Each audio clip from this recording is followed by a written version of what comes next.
So why do you carry that flag? Because this is my heritage. My family fought to save their farm under this flag.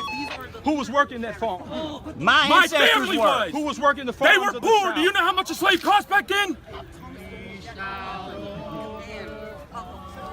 Oh, I wish I was in the land of cotton. No times there are not forgotten. Look away. Remember this? And yes, by the way, they are trying to take away our history and our heritage. You see that. When using the word heritage, just keep it flying. Keep it flying? And why do you want to keep it flying? Why would anybody want to erase our heritage? Well, some people would say that flag symbolizes racism, it symbolizes slavery, and they might have some valid points there. That's their opinion, they're welcome to their opinion if they want it. Are you pro-slavery or against slavery? I have no comment, but thank you for the interview. I'll give you one more chance. Pro or anti-slavery? No comment. I'll give you one more opportunity to say if you're pro or anti-slavery. No comment. this is the context. The Confederate flag means something beyond, perhaps completely apart from, racism or its racist history. It can mean something as broad and simple, but as profound as the concept of home. Still shocking they let this pro-fascist anchor on ESPN to give off the vibes of neutrality. Earlier, number 88, Dale Earnhardt Jr., stated he supports NASCAR's stand. It's offensive to an entire race. It really does nothing for anybody to be there flying. It belongs in history books, and that's about it. Think about it. Even NASCAR legend Dale Earnhardt Jr. said this of the Confederacy. The Reconciliation Monument. It has been returned to Arlington National Cemetery following its removal in 2023. This is a Confederate monument. Many suggest it was designed and put in place to symbolize the reconciliation after the Civil War. It was taken away, as I mentioned, several years ago. Why was it important for you to bring that back to Arlington National Cemetery? Because we recognize our history. We don't erase it, Will. We don't follow the woke lemmings off the cliff that want to tear down statues.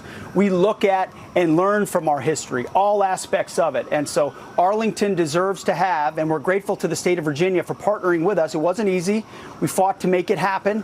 And the Reconciliation Monument will return to Arlington where it belongs to recognize the service of Americans of all chapters. So we're not tearing stuff down. We're done with that. We're putting statues back. We're putting paintings back. We're recognizing our history. We're restoring the names of bases as we've done across the country because we're proud of our history. As difficult as it may have been in some chapters, we're going to teach it, we're going to live it, and we're going to fight for it. And yet, insane stuff. But allegations of controversial aspects of his faith called out by protesters. Members of the security. Much of the outrage fueled by his tattoos, which include a symbol known as the Jerusalem cross on his chest, another saying Deus Vult, Latin for God wills it, and a common battle cry during the Crusades, the religious wars led by Catholics to convert Muslims a millennium ago. Those symbols also used by groups that associate with Christian identity. The Southern Poverty Law Center, which tracks hate groups, defines that as an anti-Semitic racist theology that asserts white people are favored by God in the Bible.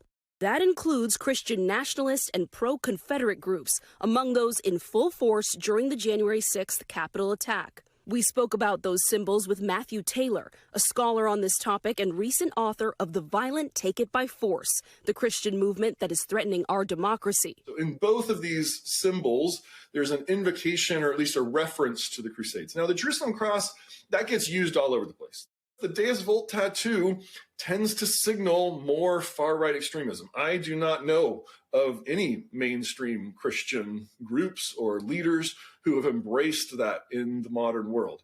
A U.S. military official told our Courtney Kuby in November that those tattoos prevented Hegseth from being on the D.C. National Guard security detail for President Biden's 2021 inauguration. when you look at what he is and what he represents, it's actually not surprising at all. Thus, Bomani Jones saw all of this and weighed in. I love watching them statues get toppled. I love it. I don't even know why we need to pretend like there needed to be some orderly way to do it. That was the bomb. It wasn't terribly different than when they took them statues down to Saddam Hussein over there in Iraq. In fact, there's a few more of them I feel like that we could get to. The idea that we have to pay a certain measure of homage to another country This isn't even the idea, and I think the part that's the most problematic is to operate as though this is the history of our country that we're talking about and the people that we're naming about. No, it's some people that we beat down this one time. And so, no, we don't have to be orderly about it. We don't have to honor it. We don't have to do any of those things. My question in this real time is, who asked for this? Who are the people that were just clamoring for putting back up Confederate statues? Who wanted to change the name back to Fort Bragg? Who really cares that much outside of Stephen Miller? And I haven't seen any evidence that those people really exist to the point where you felt like you needed to do that. But I would say this, that the purpose of the presentation of history by a government within a society is not the purpose of educating. It is not the purpose of creating a broad picture. It is to present an agreed upon set of facts that we could talk about that, if nothing else, provides a measure of pride that people have in the place that they are in, right? And it leads to a lot of controversial questions about how much it is that you should present. However, the idea that these are things that should present national pride. It's not simply an idea if we're doing this for a set of people. Right. To have these things in the places that you have them is to imply that this is something broader that this nation should be proud of, should be proud of losers. That does not sound like the America that people told me about. Hey, let's also not forget when Bomani Jones and Will Cain worked for the same company, ESPN, and then Will Cain hosted his own show, and Bomani Jones broke his golden rule of not calling in and potentially getting into a debate, if you even want to call what I'm about to play with you, a teammate, or, I mean, you can't even call them teammates. If he were to call in to a person who works for the very same network and get into a conversation like this. So let's try this. If I were to ask you in 1865, what is the greatest impediment to race relations in America, what would you have said? Would you have said the whole thing about tribalism and everything else? No. Really, the impediment to racism is white people not treating black people as being of equal levels of humanity. But you can't tell people not to overreact when you see what you think is a noose, and then justify people overreacting on the back end to the idea that it did not go the way it appeared to have.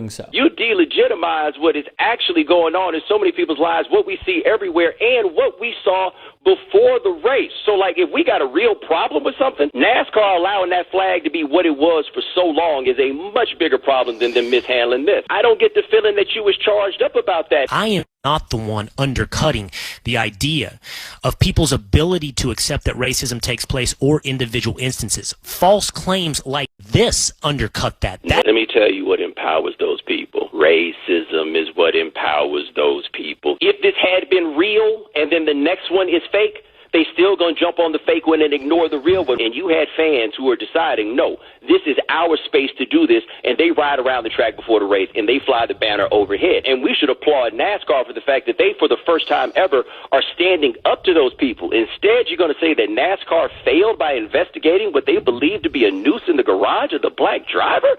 Come on, man. Look, Bomani Jones has always been on point. People continue to be on point, and Will Cain,